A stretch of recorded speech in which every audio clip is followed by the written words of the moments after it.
हुजूर बाबा सावन सिंह जी महाराज की जय। परम संत कृपाल सिंह जी महाराज की जय। सतगुरु के चोला छोड़ने के बाद जीवन।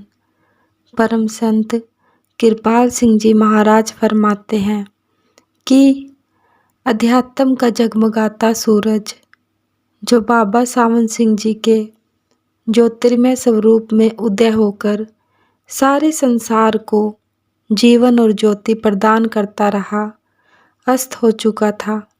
जैसे तेज रोशनी के बाद अचानक अंधेरा छा जाए तो अंधकार का एहसास और गहरा हो जाता है।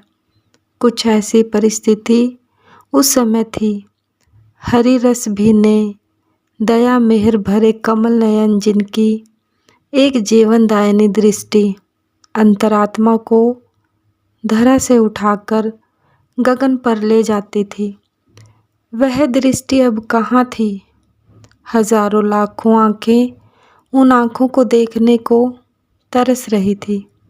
वह ज्योति स्वरूप जिसके पावन शरीर से उज्जवल श्वेत वस्त्रों से शुभ ज्योति प्रसारित होकर सारे मंडल को जगमगा देती थी और चरणों में बैठे परमार्थ अभिलाषियों को अपने दिव्य प्रकाश के घेरे में लपेट लेती थी। वह जीवन और ज्योति का अनंत स्रोत अब कहाँ था? जीवन के तपते झुलसते मरुस्थल में वह विराट कल्प वृक्ष जिसकी घनी छाया में बैठकर लोग ठंडक और चैन पाते थे, लुप्त हो गया था और लोग उसकी खोज में भटकते फिर रहे थे। भाग्य के मारे थके हारे निराश्रितों का उनके पास जाना और उनका हाथ उठाकर उनको कहना, घबराओ नहीं, 2 लफ्ज़ ही तो थे, परंतु हृदय पर मलहम लग जाती थी। टूटे दिल जुड़ जाते थे। प्रेम रस भीनी रसना से निकले सांत्वना के वे 2 बोल सुनने को कान तरस रहे थे। वह दया सागर जिसकी बेहिसाब बख्शीश यह कहकर पापियों को क्षमा कर देती थी, बस अब आगे नहीं करना। उस पतित पावन समर्थ पुरुष को आंखें ढूंढ रही थी। पाकिस्तान बनने से बहुत समय पहले जिस करुणा निधान ने घोषणा की थी कि बड़ी तेज आंधी आएगी और जगखड़ चलेंगे, परंतु अपने आश्रितों के लिए 80 ओहला कर लाएंगे, अर्थात उन्हें अपनी दया मेहर की छाया में ले लेंगे। वह सारे संसार के दुखों को हृदय में समेटने वाला प्रभु की अपार दया मेहर का मूर्त स्वरूप आँखों से ओझल हो गया था। लोग उसके उपकारों को याद करके रो रहे थे।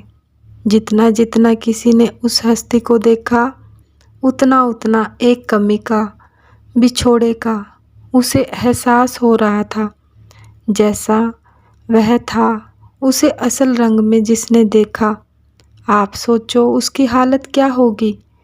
महाराज कृपाल सिंह जी अपने सत्संग प्रवचनों में अक्सर फरमाया करते थे, a living master is a great blessing.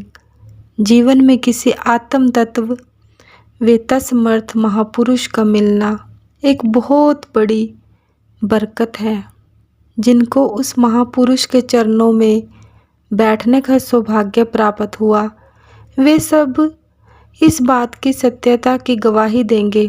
परंतु जिस उच्चतम अनुभव स्तर से महाराज कृपाल सिंह जी बात कहा करते थे, उसे वही जाने या जिसे वह दृष्टि दे, दूसरा कौन जान सकता है। इस अकथनीय अवस्था की झांकियाँ उनके सत्संग वचनों में अक्सर मिलती हैं। फरमाते थे, जिंदगी में किसी चलते फिरते महात्मा का मिलना बड़ी भारी खुशकिस्मती है। आप कहेंगे कि महापुरुष चोला छोड़ जाए तो इतनी उदासी की क्या बात है भाई। इस बात को वही जाने जिसको दिल की लगी है। जहाँ दिल लग जाए लोग जाने कुर्बान कर जाते हैं। हजारों मिसालें आपके सामने मौजूद हैं। दुनिया के लिहाज से भी हमारे हुजूर बाबा सावन सिंह जी महाराज थे। जिनका दिल उनसे लगा वे जाने कुर्बान कर गए। वे यह समझे कि ज़िंदगी कुर्बान करना हमेशा की ज़िंदगी को पाना है। जिसके लिए ज़िंदगी कुर्बान हो उसमें लय हो जाना है। दुनिया में सस्सी की तरफ देखो, जंगलों में भटकती मर गई। दुनिया की मोहब्बत और प्यार के लिए दुनिया की मिसालें पेश कर रहा हूँ। शीरी महल से गिरकर मर गई। सोहनी यह जानते हुए कि कच्चा घड़ा है दरिया में कूद पड़ी और मर गई। दुनिया की मोहब्बत और प्यार के लिए। अरे भाई, जिसकी रूह लग जाए उसका क्या हश्र हाल होगा। यह अवस्था शब्दों में बयान नहीं की जा सकती।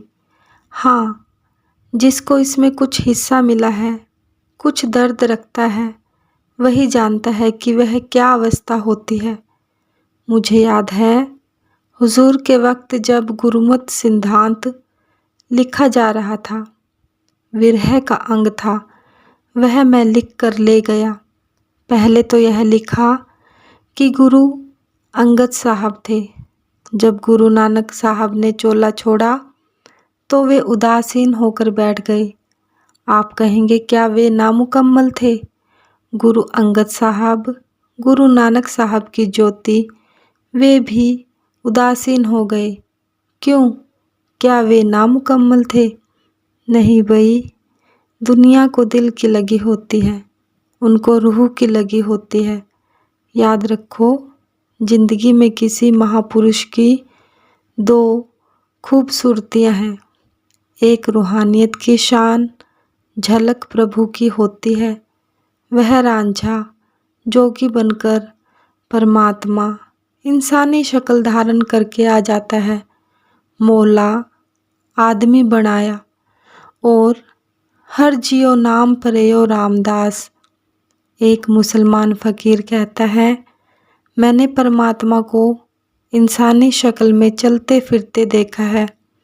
तो एक खूबसूरती उसमें यह है कि उस मानव घट में प्रभु प्रकट होकर जीवों को अपने साथ जोड़ने के लिए आ जाता है। एक तो एक्टर बना, एक वह बना जो बनकर आया। उसमें दो खूबसूरतियाँ हुई कि नहीं? तो बाहर दो लुत्फ़ हैं। एक हम जिनसियत सहजातीयता का हमारे जैसा मानव शरीर धारण करके आता है। हमारे लोगों के दुख दर्द जानता है। हमारी तरह दुनिया से गुजरा है। दुनिया के मामलों से भी हिदायत आदेश दे सकता है।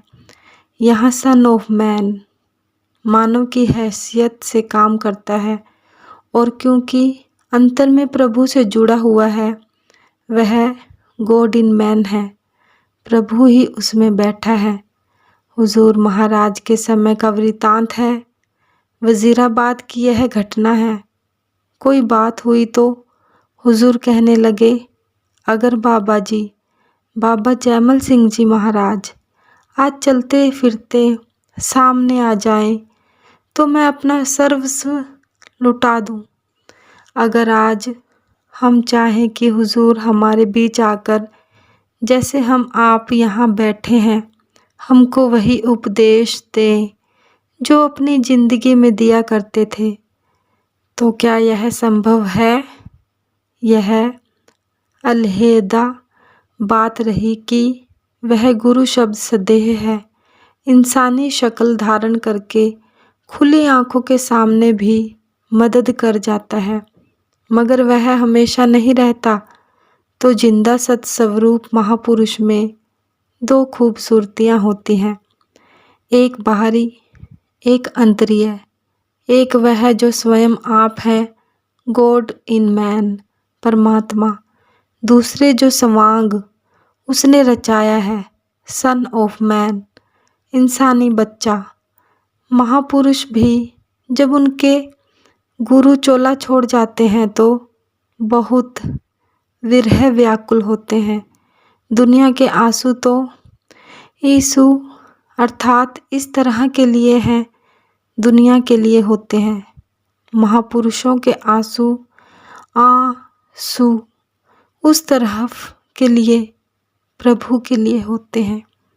और यह आंसू उन कविताओं में बरबस झलक पड़े हैं जो हुजूर की याद में विरह व्याकुल अवस्था में कृपाल जी महाराज ने लिखी।